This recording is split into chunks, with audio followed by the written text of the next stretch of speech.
आखिर क्या था रहस्य जो कृष्ण ने शिशुपाल के 100 अपराध क्षमा कर दिए थे। श्री कृष्ण ने प्रण किया था कि मैं शिशुपाल के 100 अपमान क्षमा करूंगा, अर्थात उसे सुधरने के 100 मौके दूंगा। लेकिन ये प्रण क्यों किया था, इसके लिए पढ़िए पूरी कथा। कौन था शिशुपाल? शिशुपाल 3 जन्मों से श्री कृष्ण से बैर भाव रखे हुआ था। इस जन्म में भी वह विष्णु के पीछे पड़ गया।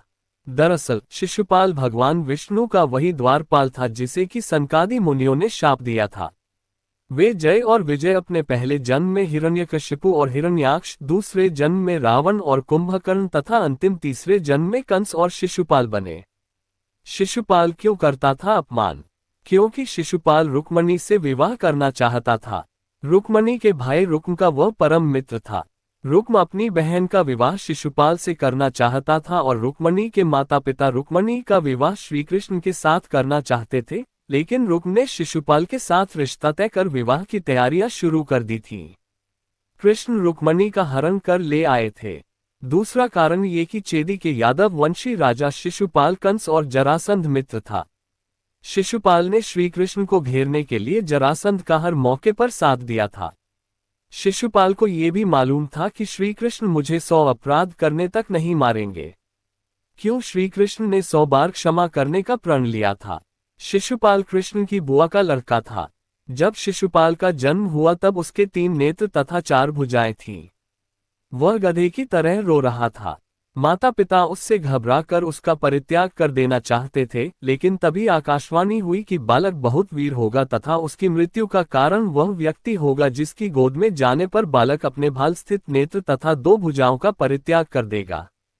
इस आकाशवाणी और उसके जन्म के विषय में जानकर अनेक वीर राजा उसे देखने आए। शिशुपाल के पिता ने बारी बारी से सभी वीरों और राजाओं की गोद में बालक को दिया। अंत में शिशुपाल के ममेरे भाई श्रीकृष्ण की गोद में जाते ही उसकी 2 भुजाएं पृथ्वी पर गिर गईं तथा ललाटवर्ती नेत्र ललाट में विलीन हो गया।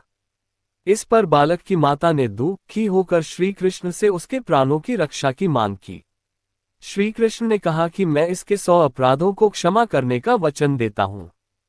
कालांतर में शिशुपाल ने अनेक बार श्रीकृष्ण को अपमानित किया और उनको गाली दी, लेकिन श्रीकृष्ण ने उन्हें हर बार क्षमा कर दिया। शिशुपाल का वध। एक बार की बात है कि जरासंध का वध करने के बाद श्रीकृष्ण, अर्जुन और भीम इंद्रप्रस्थ लौट आए। तब धर्मराज युधिष्ठिर ने राजसूय यज्ञ की तैयारी करवा दी। उस यज्ञ के ऋतिज आचार्य होते थे।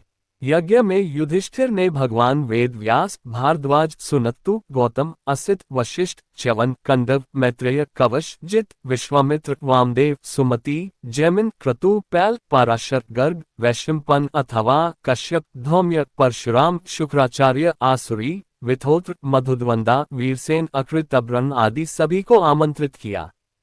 इसके अलावा सभी देशों के राजाधिराज को भी बुलाया गया। यज्ञ पूजा के बाद यज्ञ की शुरुआत के लिए समस्त सभासदों में इस विषय पर विचार होने लगा कि सबसे पहले किस देवता की पूजा की जाए।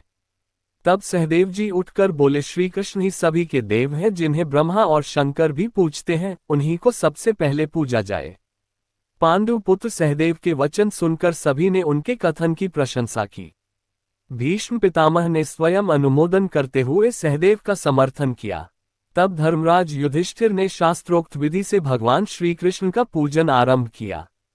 इस कार्य से चेदिराज शिशुपाल अपने आसन से उठ खड़ा हुआ और बोला, हे सभासदों, मुझे ऐसा प्रतीत हो रहा है कि कालवश सभी की मति मारी गई है। क्या इस बालक सहदेव से अधिक बुद्धिमान व्यक्ति इस सभा में नहीं है, जो इस बालक की हाँ में हाँ मिलाकर अयोग्य व्यक्ति की पूजा स्वीकार कर ली गई है? क्या इस कृष्ण से आयु, बल तथा बुद्धि में और कोई भी बड़ा नहीं है? क्या इस गाय चराने वाले के समान कोई और यहाँ नहीं है? क्या कौवा हविष्यान ले सकता है? क्या गीदड़ सिंह का भाग प्राप्त कर सकता है? न इसका कोई कुल है, न जाति, न ही इसका कोई वर्ण है। राजा ययाति के शाप के कारण राजवंशियों ने इस यदुवंश को वैसे ही बहिष्कृत कर रखा है। ये जरासंध के डर से मथुरा त्याग कर समुद्र में जा छिपा था। भला ये किस प्रकार अग्रपूजा पाने का अधिकारी है? इस प्रकार शिशुपाल श्री कृष्ण को अपमानित कर गाली देने लगा। ये सुनकर शिशुपाल को मार डालने के लिए पांडव, मत्स्य, केकय और सिचेवर शाह नरपति क्रोधित होकर हाथों में हथियार ले उठ खड़े हुए। किंतु श्री कृष्ण ने उन सभी को रोक दिया। वहां वाद विवाद होने लगा, परंतु शिशुपाल को इससे कोई घबराहट न हुई। कृष्ण ने सभी को शांत कर यज्ञ कार्य शुरू करने को कहा, किंतु शिशुपाल को इससे कोई फर्क नहीं पड़ा। उसने फिर से श्री कृष्ण को ललकारते हुए गाली दी। तब श्री कृष्ण ने गरजते हुए कहा, बस शिशुपाल, मैंने तेरे 100 अपशब्दों को क्षमा करने की प्रतिज्ञा की थी, इसलिए अब तक तेरे प्राण बचे रहे। अब तक 100 पूरे हो चुके हैं। अभी भी तुम खुद को बचा सकने में सक्षम हो। शांत होकर यहां से चले जाओ या चुप बैठ जाएं, इसी में तुम्हारी भलाई है। लेकिन शिशुपाल पर श्री कृष्ण की चेतावनी का कोई असर नहीं हुआ, अतः उसने काल के वश होकर अपनी तलवार निकालते हुए श्री कृष्ण को फिर से गाली दी। शिशुपाल के मुख से अपशब्द के निकलते ही श्री कृष्ण ने अपना सुदर्शन चक्र चला दिया और पलक झपकते ही शिशुपाल का सिर कटकर गिर गया। उसके शरीर से एक ज्योति निकलकर भगवान श्री कृष्ण के भीतर समा गई। कौन था शिशुपाल और क्या थी उसके जन्म से जुड़ी कहानी? श्री कृष्ण को करना पड़ा था वध। महाभारत की कथा में शिशुपाल का वर्णन मिलता है।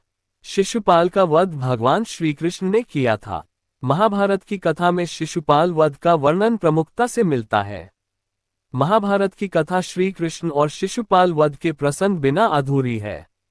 शिशुपाल भगवान श्री कृष्ण की बुआ का पुत्र था और रिश्ते में कौरवों तथा पांडवों का भाई था। ये बात जानने योग्य है कि इतना करीबी होने के बाद भी भगवान श्री कृष्ण को आखिर शिशुपाल का वध करने की क्या आवश्यकता पड़ गई। इसका उत्तर जानने के लिए सबसे पहले शिशुपाल की जन्म की कहानी को जानना पड़ेगा। शिशुपाल के जन्म के समय थी 3 आंख और 4 हाथ। शिशुपाल वासुदेव की बहन और छेदी के राजा दम्भोज का पुत्र था। इस तरह से वह श्री कृष्ण का भाई था। शिशुपाल का जन्म जब हुआ तो वह विचित्र था। जन्म के समय शिशुपाल की 3 आंख और 4 हाथ थे। शिशुपाल के इस रूप को देखकर माता पिता चिंता में पड़ गए और शिशुपाल को त्यागने का फैसला किया। लेकिन तभी आकाशवाणी हुई कि बच्चे का त्याग न करें, जब सही समय आएगा तो इस बच्चे की अतिरिक्त आंख और हाथ गायब हो जाएंगे। लेकिन इसके साथ ही यह भी आकाशवाणी हुई कि जिस व्यक्ति की गोद में बैठने के बाद इस बच्चे की आंख और हाथ गायब होंगे वही व्यक्ति इसका काल बनेगा। श्री कृष्ण ने बुआ के सामने रखी ये शर्त। एक दिन भगवान श्री कृष्ण अपनी बुआ के घर आए। वहां शिशुपाल भी खेल रहा था। श्री कृष्ण के मन शिशुपाल को देखकर स्नेह जागा तो उन्होंने उसे गोद में उठा लिया। गोद में उठाते ही शिशुपाल की अतिरिक्त आंख और हाथ गायब हो गए। ये देख शिशुपाल के माता पिता को आकाशवाणी याद आ गई और वे बहुत भयभीत हो गए। तब श्री कृष्ण की बुआ ने एक वचन लिया।